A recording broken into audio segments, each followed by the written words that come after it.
Mungkin kalau sekolah kolam renang yang dewasa, kalau misalnya kuliah itu kolam renang yang Olympic size pool. Yang panjangnya 100 meter, lebarnya 50 meter, dalamnya 3 meter. Kuliah itu mengajarkan kalian cara berenang di Olimpiade. Tapi masalahnya, dunia kerja, dunia bisnis, Masalahnya itu masuk samudra. bukan Ini penjelasan Nadiem Makarim. bukan bro. masalahnya. Apa? Masalahnya mau Heeh. kita udah nggak bisa tampil Olimpiade.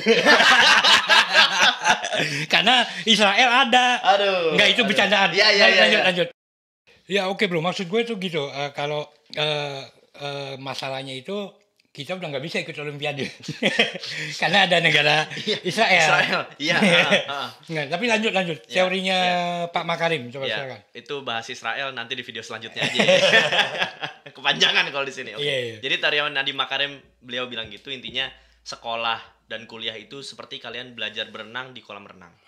Tapi realitanya dunia bisnis itu udah kayak samudra luas. Samudra. Yang Dua samudra lagi, Atlantik sama India ya kan? Iya benar. Jadi ada hiu pasti, ada kapal tanker pasti, arusnya nggak tahu, pusarannya nggak tahu, kedalamannya nggak tahu dan lain-lain gitu. Nah, cuman kan untuk lu bisa di laut, paling nggak lu udah ada basic berenang dulu dah. Jadi misalnya kapal lu tenggelam gitu kan, lu udah tahu cara berenangnya gitu. Jadi jangan merasa ilmu yang kalian dapatkan di kuliah Udah itu cukup. udah cukup dan udah bisa membuat kalian sukses di kehidupan nyata, baik dunia kerja maupun dunia bisnis. Karena bisnisnya juga berkembang. Betul. Keilmuannya pun berkembang juga. Ilmu juga berkembang. Ilmu pun gitu juga kan. berkembang gitu. Betul. Jadi gua ngasih tahu kedua ya, buat kalian yang belum kuliah jangan sedih hati, karena kalau misalnya gua ngalamin sendiri, temen gua itu kuliahnya nggak serius. Menurut gue itu sayang. Dia udah keluar biaya udah pasti. Dia keluar waktu udah pasti. Dia keluar energi udah pasti. Tapi tidak menjalankannya dengan baik. Kan kasihan, sayang gitu. Mendingan dia melakukan hal-hal yang sesuai dengan apa yang dia butuhkan. Itu buat yang minimal sesuai dengan passionnya lah. Betul. Nah itu kan jadi buat yang nggak kuliah jangan sedih hati. Buat yang kuliah juga jangan terlalu seneng, karena belum tentu ilmu yang kalian dapatkan di kuliah itu cukup untuk menghadapi dunia kerja dan dunia bisnis gitu. Karena memang kadang orang berpikir gitu kan, kalau mencari ilmunya tidak sesuai dengan passion dia juga kadang menjadi rutinitas nanti. Iya, benar-benar. Jadi akhirnya, aduh, gue ini kuliah ngapain sih? Ujung-ujungnya gitu. Jadi yang coba kita kasih pemahaman bahwa bukan kuliahnya itu hanya sebuah tempat. Yang paling penting itu ilmu apa yang lu butuhkan untuk mencapai tujuan lu. Untuk mencapai cita-cita lah, ya, gitu. Dan tujuan kan cita-cita. Gitu. Benar. Jadi intinya ke situ gitu. Intinya ke situ gitu. Memang kalau di Indonesia belum bisa kita melihat begitu cara berpikirnya, karena kita dari SMP dan SMA itu tidak diarahkan mempunyai goal. Nggak tahu ya kalau kurikulum sekarang ya, gitu loh. Nah kalau kita di Indonesia hanya baru melihat dalam hal olahraga. Jadi gini misalnya bulu tangkis. Ya. Ketika dia hobi bulu tangkis, ketika dia seriusi bisa ngasilin duit. Ya, nah, Indonesia tuh baru melihat begitu. Oh, oke. Sedangkan di luar sana kan teman-teman milenial di luar sana udah berpikir, gue mau buka usaha akuarium aja. Ya. Nah, dia kuliahnya yang ada hubungannya dengan akuarium. Bahkan cita-cita yang sederhana, gue cuma pengen punya pet shop.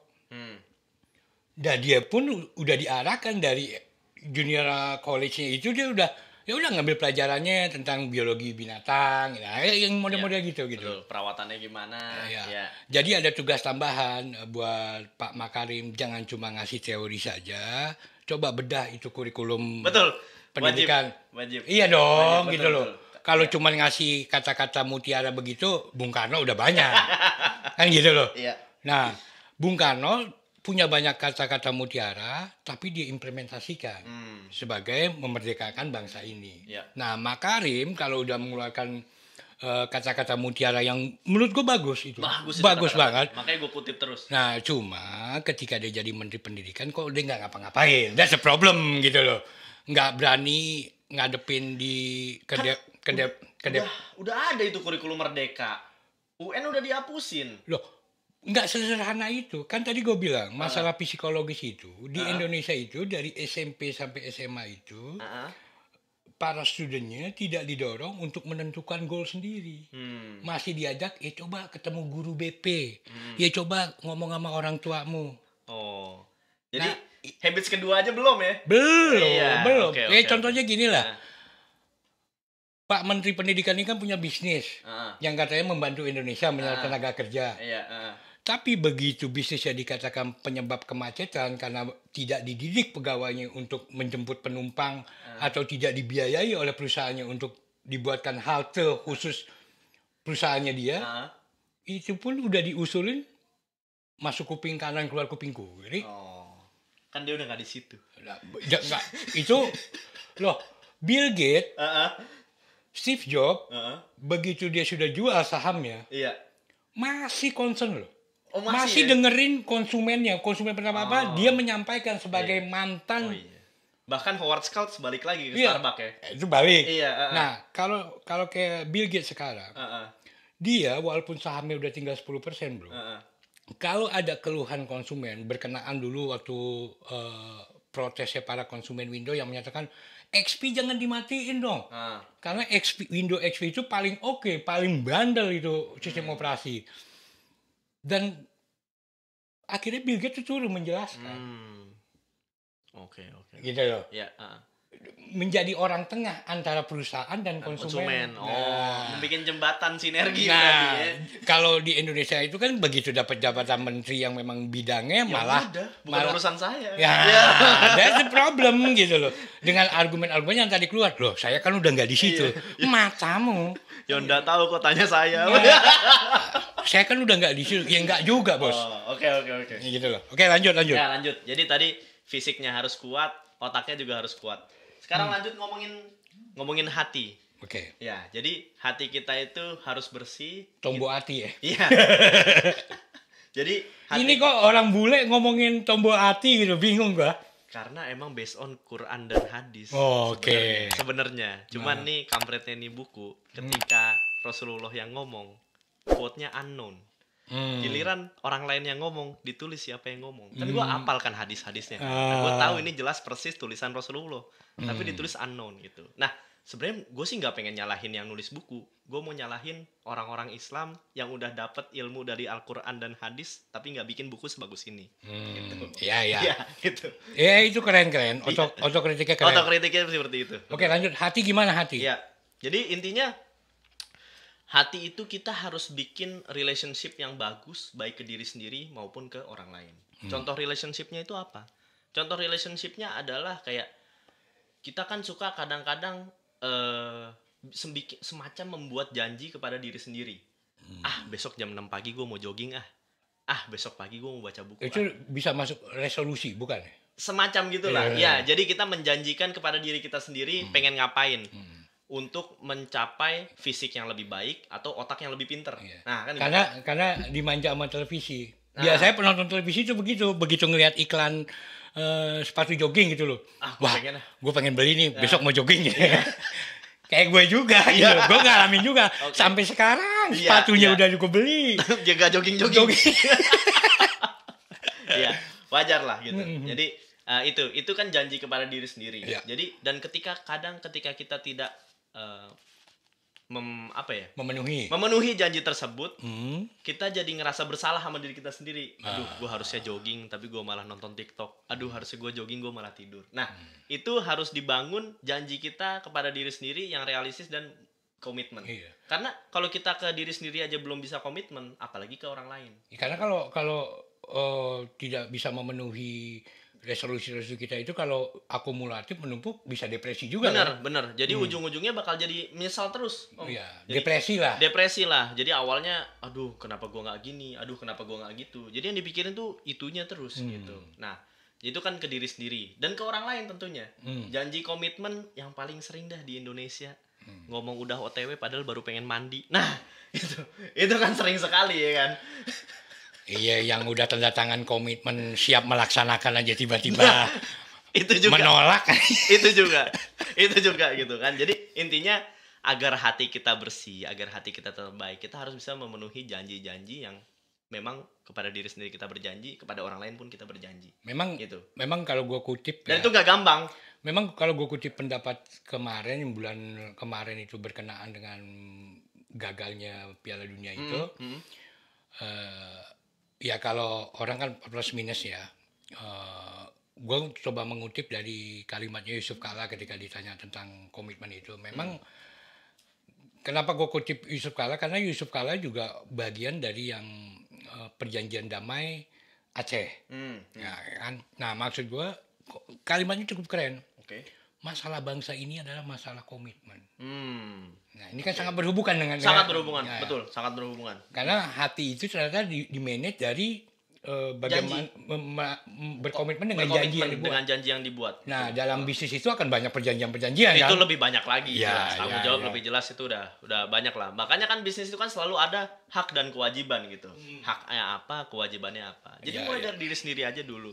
Kalau lu beneran mau jogging besok, ya beneran lakukan. Atau kalau besok nggak memungkinkan untuk jogging, ya nggak usah ngomongin jogging gitu loh. Kita tahu nih sekarang podcast sampai jam 10:30 malam gitu kan. Terus kita nggak, gue udah komitmen besok jam 6 pagi gue harus bangun. Ternyata kagak gitu kan. Yeah. Ya kagak usah janji, janjinya Yeah. besoknya lagi aja gitu loh maksudnya.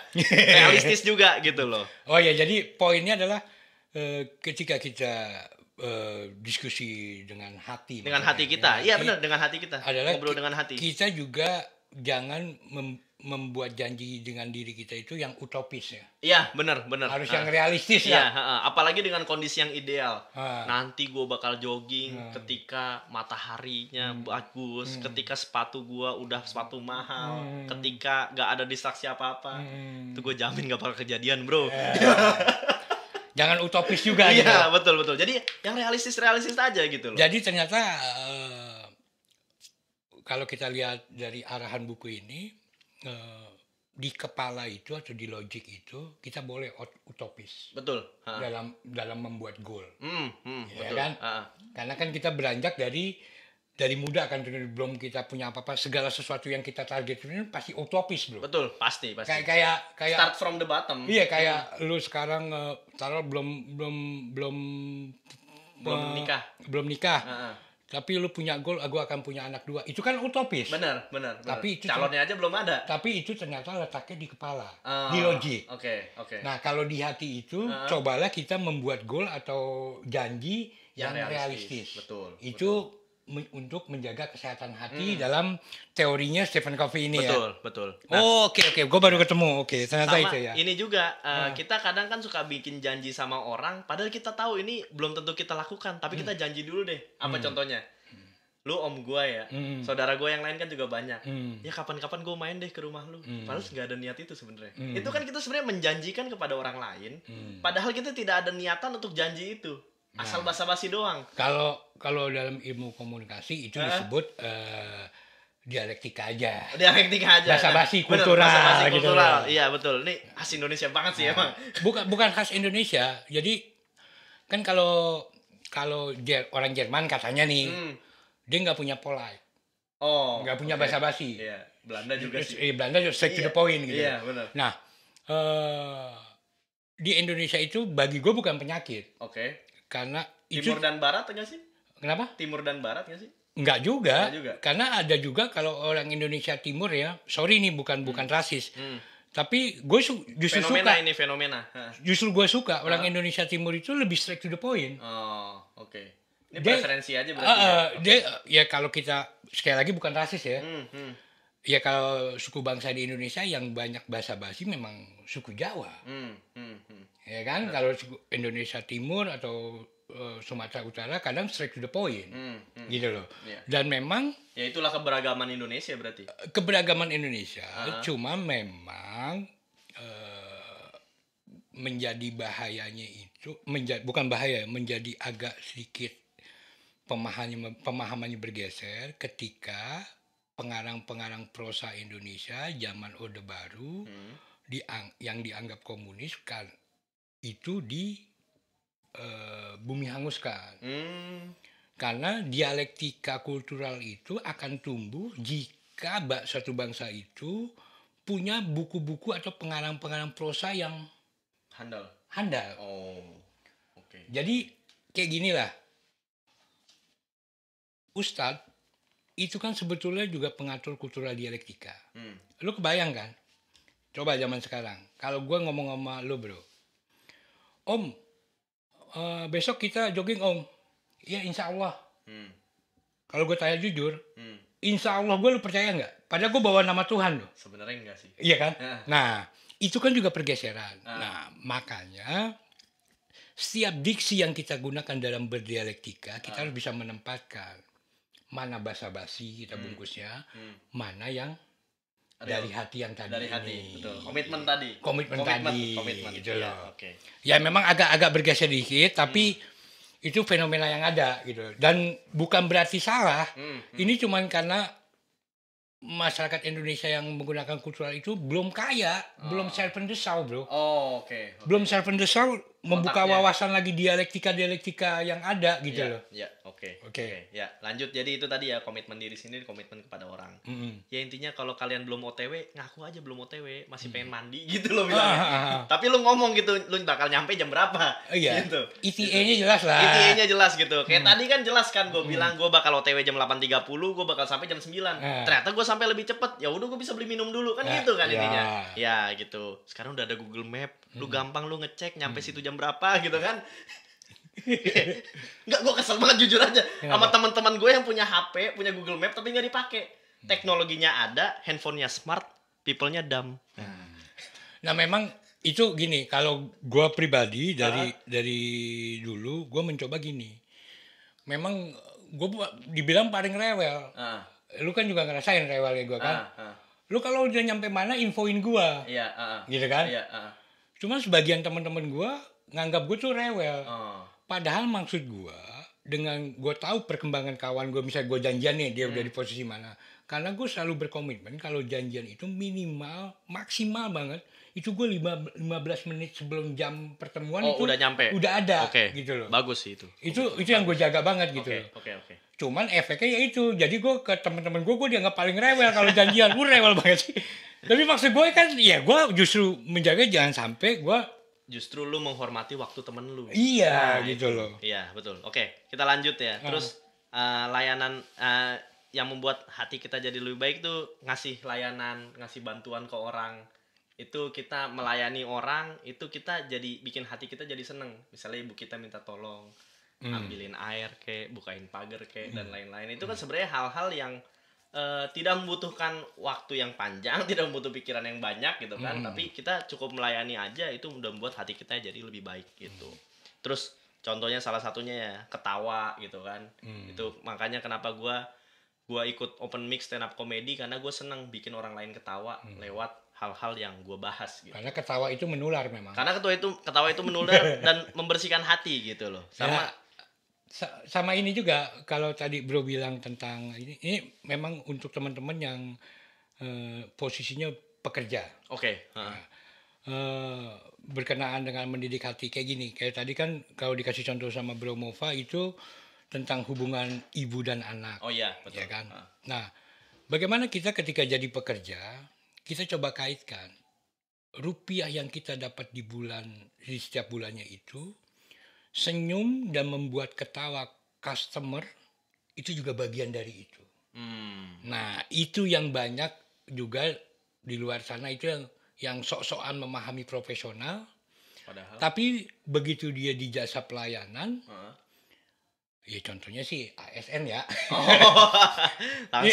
Langsung aja itu jelas-jelas. Ya kamu bisa bayangin, kamu ke kelurahan, ke kantor Pemda lah, apalah itu. Mana pernah kamu lihat seorang customer service-nya, selamat siang Bapak, apa yang bisa dibantu.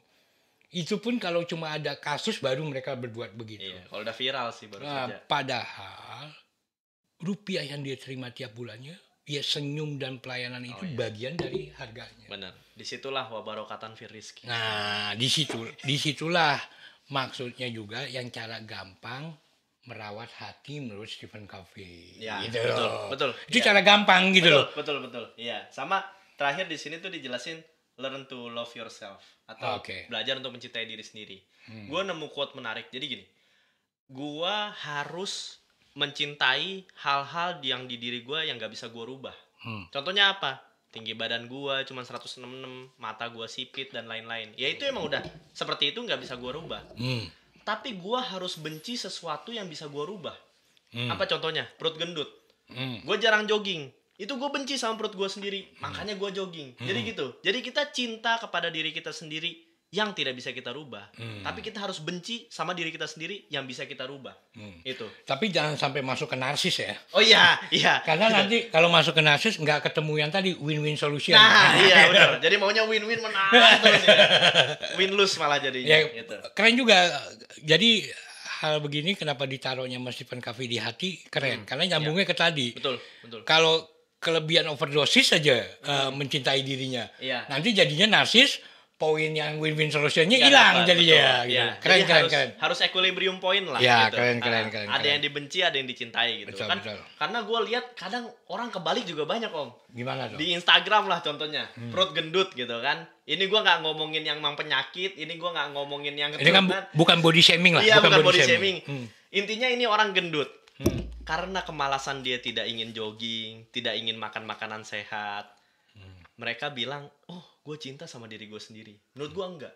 Justru lu malah menghancurkan diri lu sendiri. Gitu. Kayak gue yang sedang menghancurkan diri gue dengan menumpuk lemak. Ini gue jujur aja, gue menghancurkan diri gue sendiri. Makanya gue harus menyempatkan diri untuk jogging. Itu gitu. mungkin disebutnya pembenaran kali. Pembenaran, lebih tepatnya pembenaran gitu. Karena memang kalau gue ketemu beberapa kiai NU emang selalu mengatakan jalan hidup itu kalau ada dua pilihan, jangan pilih yang termudah.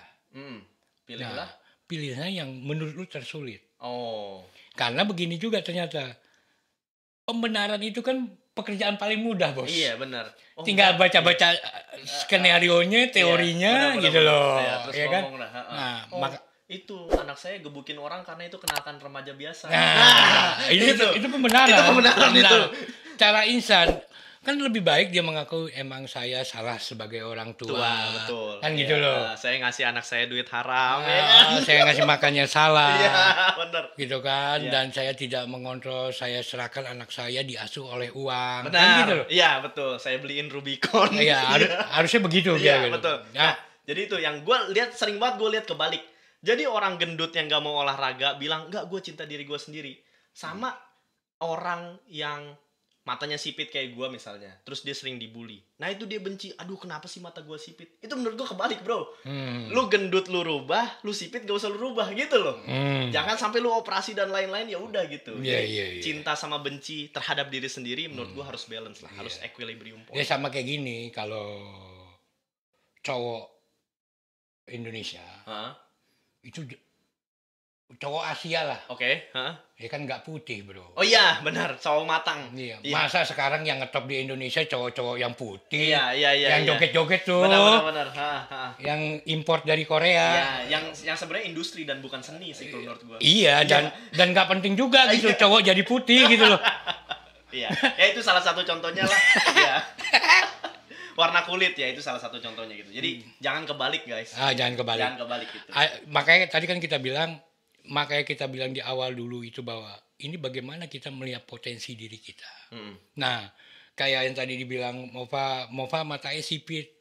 Ya, dan itu tidak bisa dirubah. Iya, betul. Memang udah begitu. Tapi itu bisa dijadikan potensi. Betul. Ya kan? Iya. Nah, itu adalah yang disebut potensi negatif menjadi positif. Betul. Ubah kelemahan jadi kekuatan. Nah, ya, betul. itu yang dimasukkan dari teori-teori yang ada di Stephen Covey itu. Dan terakhir, jadi tadi kita udah ngomongin fisik harus sehat, otak harus pintar, hati harus bersih, terus juga sama spiritual, jiwa. Hati sama jiwa kan beda ya. Kalau di sini emang dibedain nih. Jadi kalau hati itu ngomonginnya tentang komitmen, ngomongin tentang ketawa, ngomongin tentang layanan dan cinta pada diri sendiri. Kalau di jiwa itu justru yang dibahas adalah meditasi, berdoa, terus bikin jurnal. Karena dari meditasi itu membuat jiwa lu itu kalau misalnya Islam mah bukan meditasi ya, zikir ya.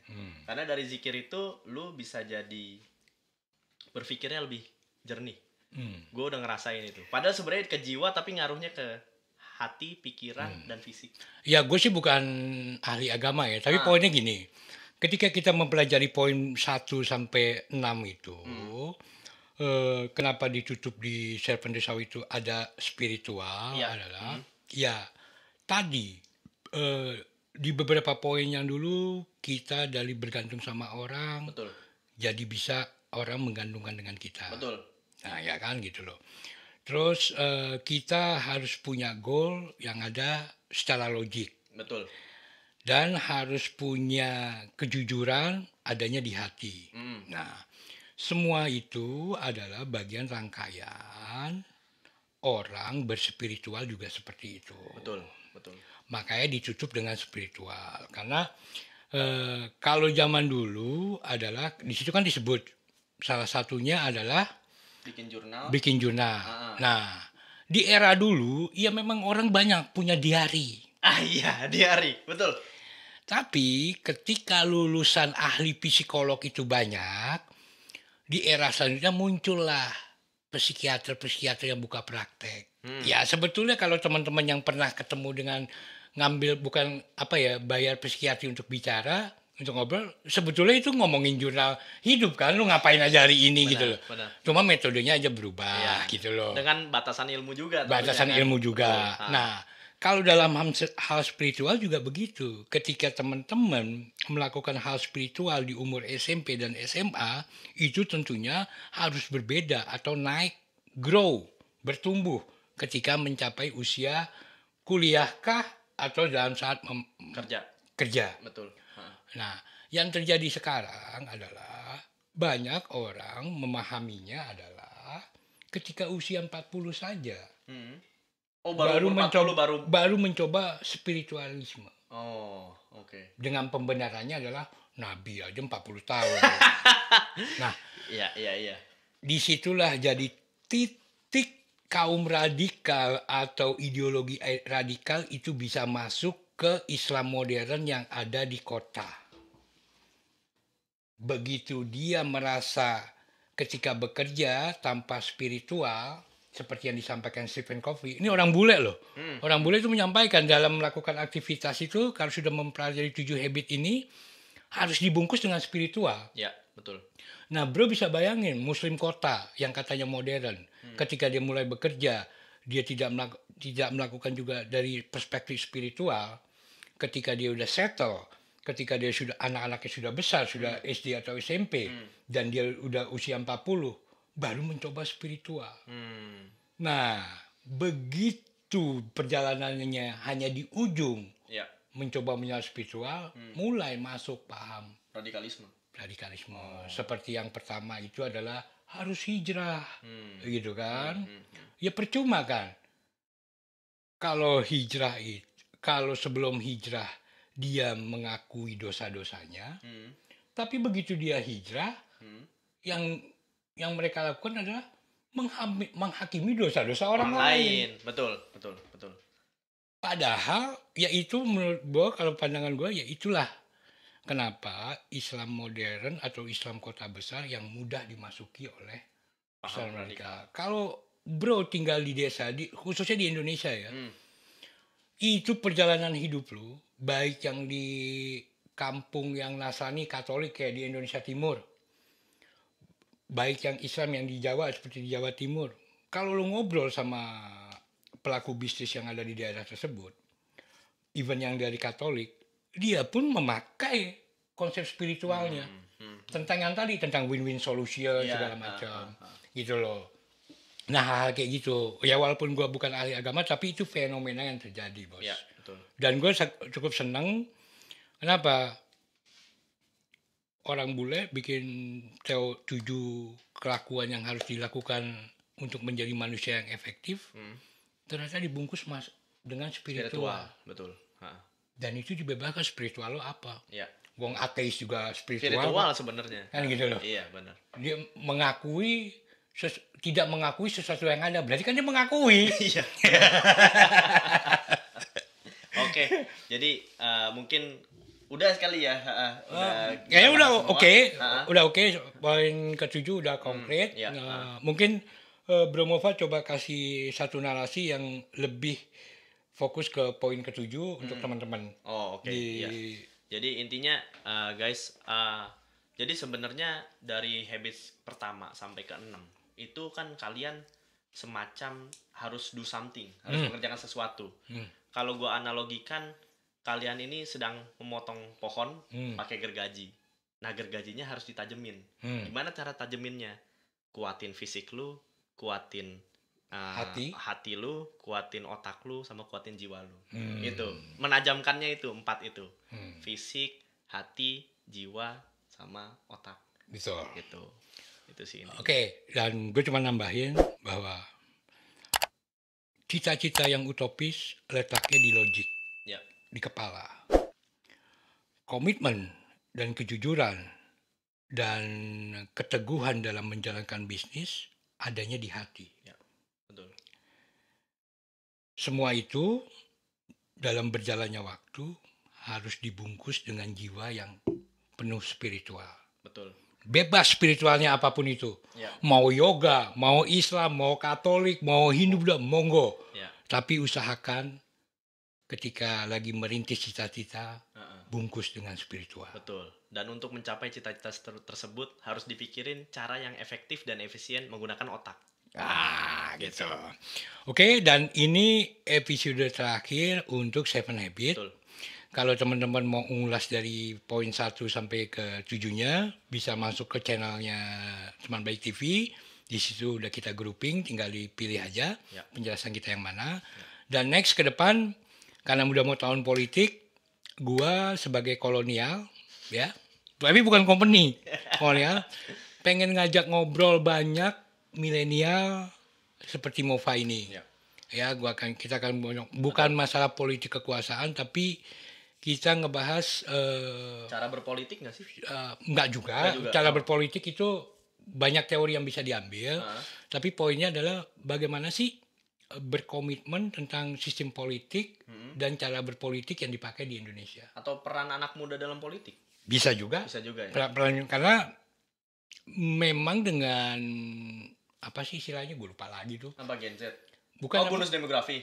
Iya, bonus demografi. Bonus demografi itu teman-teman juga jangan lupa keuntungan Indonesia dengan hadirnya teman-teman yang milenial dan Gen Z segala macam itu, bonus demografinya itu bukan hanya keuntungan secara resources sumber daya manusia, tapi juga resources untuk politik, ekonomi, dan kebangsaan.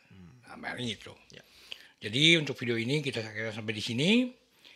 Ini biar jelas, bisa baca bukunya atau dengerin aja podcastnya yang sudah ada. Betul, silahkan. Dan mulai bulan depan sampai akhir tahun kita akan ngebahas politik, dan kita doain moga-moga Bro Mova tetap sehat dan amin. Tetap punya waktu buat Teman Baik TV. Amin ya rabbal alamin. Iya. Oke? Ya. Kita tutup sampai di sini. Wassalamualaikum warahmatullahi wabarakatuh.